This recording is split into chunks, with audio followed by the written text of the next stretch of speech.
What's up, guys? This is the Hiding Our Bias podcast. And I'm Caleb Brooks, and I'm with my co-host, Tripp Blackmon. Tripp, what's up, man? What is up, my man? How are you? Doing good. How are you doing? Doing really well. Doing very, very well. So we've had a lot of good baseball games here recently, and, we waited today to do the podcast until after the two games today, and kind of to my surprise, Toronto was able to pull it out against the Indians and make it a 3-1 series. And then I think an even bigger surprise is now you have the Dodgers up 2-1 on the Cubs and has shut the Cubs out 2 games in a row. Yeah, that really was a surprise to me. Obviously, the Blue Jays are a pretty good team. Guys, we're recording this on Tuesday, the night of ALCS Game 4 and NLCS Game 3. The Cubs just lost to the Dodgers. I was watching. The Dodgers, they're pitching, man. It showed up. Yeah, it's stepping up. I was really expecting Jake Arrieta to kind of show up and kind of shut him down, but man, the Dodgers bullpen really had a lot to say about it, and it's really not even Dodgers bullpen. Really, Rich Hill pitched a lot better than I know anything about Rich Hill. Who is this guy? Why is he pitching for the Dodgers? And all of a sudden, he throws his breaking ball, this big loopy breaking ball, and the Cubs, they're just looking at it. They're looking at it like it's something foreign. It's honestly just watching the game. To be honest with you, I didn't watch a whole lot, but what I did see, Rich Hill threw very, very well. Arrieta, obviously, he threw okay. Got shelled a little bit, but man, the Dodgers look good. Their pitching staff was something that I kind of worried about going in this series, but their pitching staff looks very, very good, and I've gained a lot more confidence in the Dodgers after tonight. What about you? Yeah, the trade that the Dodgers had where they got Rich Hill from the Athletics is starting to look like it is looking really, really good. And, I think it showed tonight that it's paying off for them. And you got to credit the Dodgers, man. I think, you look at it, Kershaw, and most of the time he struggles in the postseason, and he has been really, really good so far. And has really stepped his game up and is basically putting the team on his back. And I saw a stat the other day. For over the last 3 months, he had thrown 310 pitches. And then if you include 2 days ago when he threw, over the last 10 days, he had thrown the same amount of pitches that he had thrown in the last 3 months. So a lot of pitches being thrown by Kershaw. And another one that's thrown a lot is Jansen. Jansen throwing a lot of pitches, and I tweeted and said that Jansen wasn't going to have an arm after this postseason. He's really throwing a lot. He threw 51 pitches in the Game 5 against against the Nationals.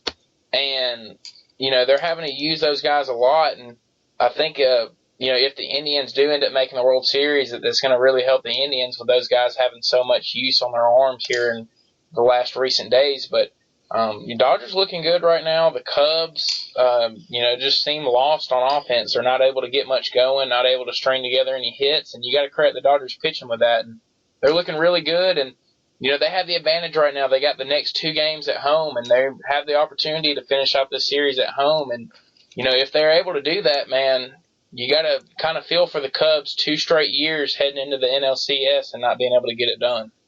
Yeah, I really feel like the Dodgers and the Indians are about in the same place.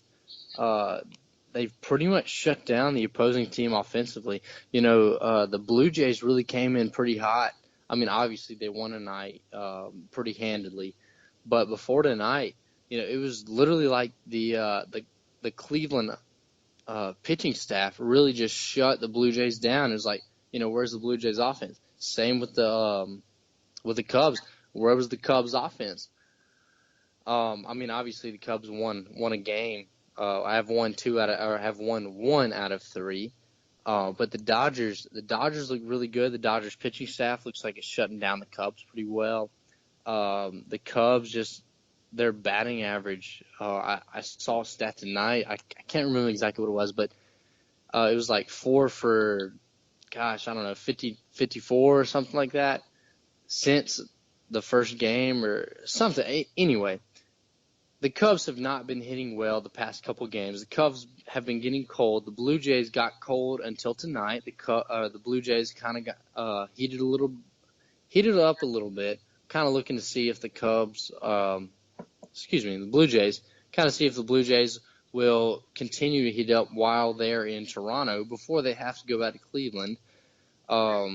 But so far, it's a very good series. Definitely a low-scoring series for the most part. I would love to see the Dodgers and the Indians. I honestly, right now, that's what I'm thinking is going to be. I was thinking the Cubs were going to go to the World Series, but as of right now, man, the Dodgers, they look good, man. They look really, really good. Their pitching staff is good. Their hitting's not bad. They made Jake Arrieta look bad tonight, honestly, just from me personally watching. And for that to happen, Jake Arrieta is an incredible pitcher, possibly Hall of Famer.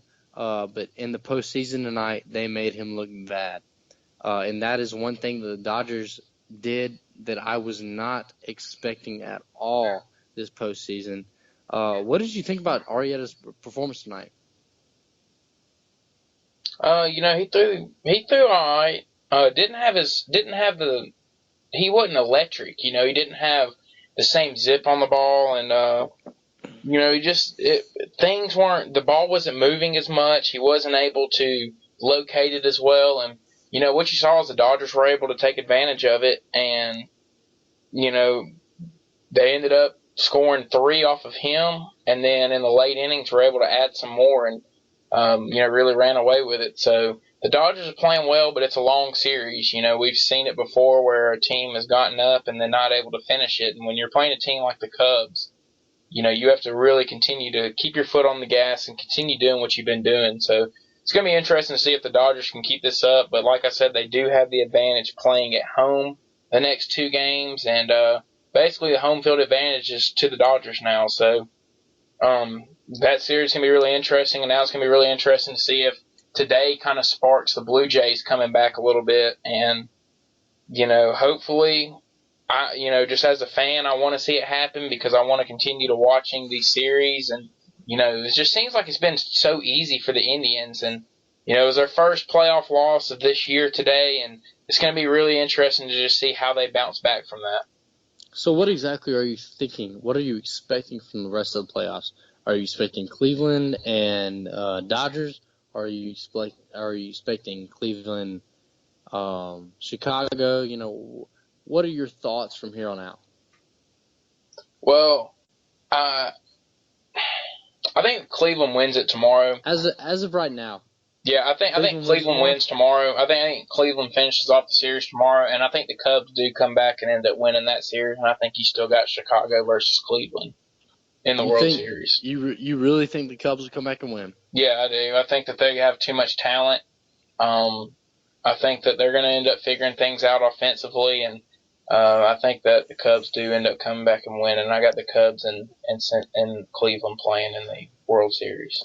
See, my whole thing about it is if the Dodgers can beat Arrieta, the Dodgers can beat anybody. Jake Arrieta is obviously the ace of the Cubs staff. He's probably I'm going to go on a limb. I'm going to go out on a limb here and say Jake Arrieta is the best National League pitcher this season, aside from Clayton Kershaw, and the Dodgers beat him tonight. I think that the Dodgers win in 6, maybe 6. I'll give them 6. Dodgers win in 6. Dodgers Indians in the World Series is what I got. After watching, I was kind of feeling the Cubs before tonight, but after tonight, I'm just kind of feeling the Dodgers now, man. I just kind of get that vibe, kind of feel like the Dodgers, even though they have a bunch of nobody, I literally feel like the Dodgers have a bunch of nobodies on their pitching staff, aside from Kershaw and Kenley Jansen. Kenley Jansen looks very good. And then, obviously, the Indians have Trevor Bauer, Kluber, and Andrew Miller. How about Andrew Miller? Have you seen his performance lately? Yeah, him getting traded from the Yankees was the best thing for him, and he's been able to really step it up here for the Indians lately, and he's been able to produce for them, and that's what they wanted when they got him, and he's been able to kind of show that trade was worth it for them. So this you got to guy, give it to him.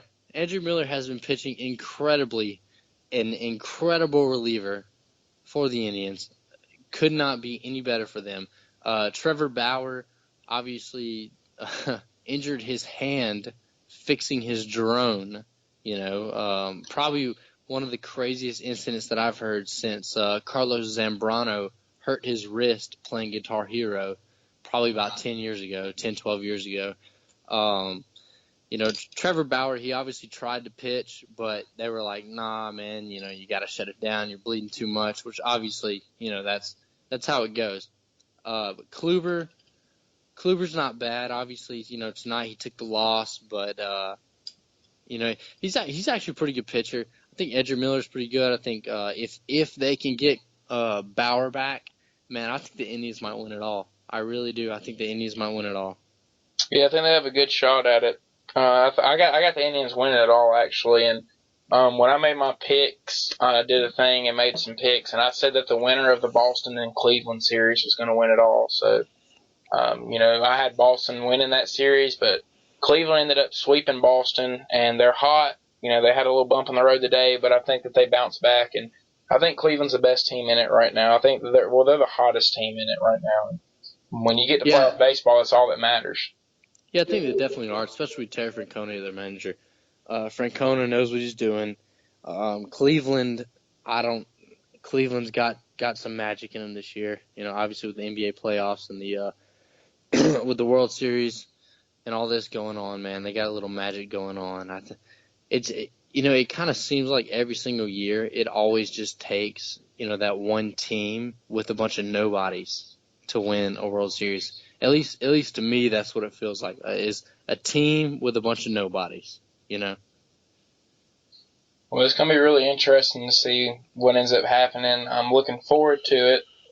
Let's switch it over now, man. Let's talk a little bit about football.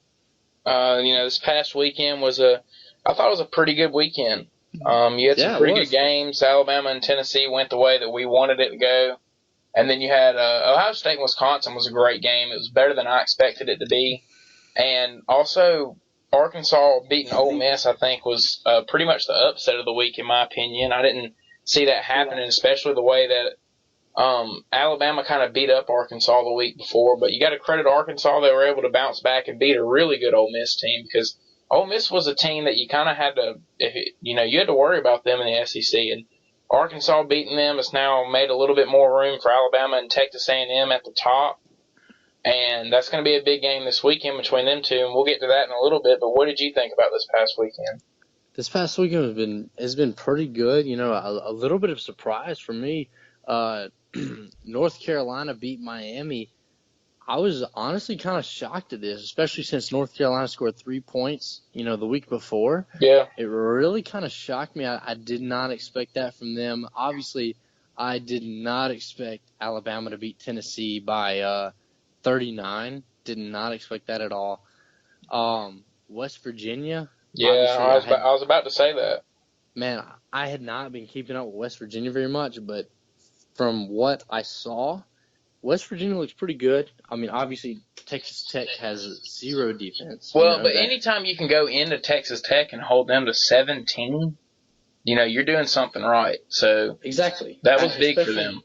Especially after this year, Texas Tech has been, offensively very good. Which, when I say very good, that's comparatively. They put up pretty much over 50 points a game. That's pretty incredible. West Virginia held them to 17. I don't know if that speaks greatly upon West Virginia's defense or just, Texas Tech had a terrible offense. But either way, West Virginia really impressed me. I think that they definitely deserve to be ranked. This weekend was a pretty good weekend, man. I really enjoyed watching football this weekend. Yeah.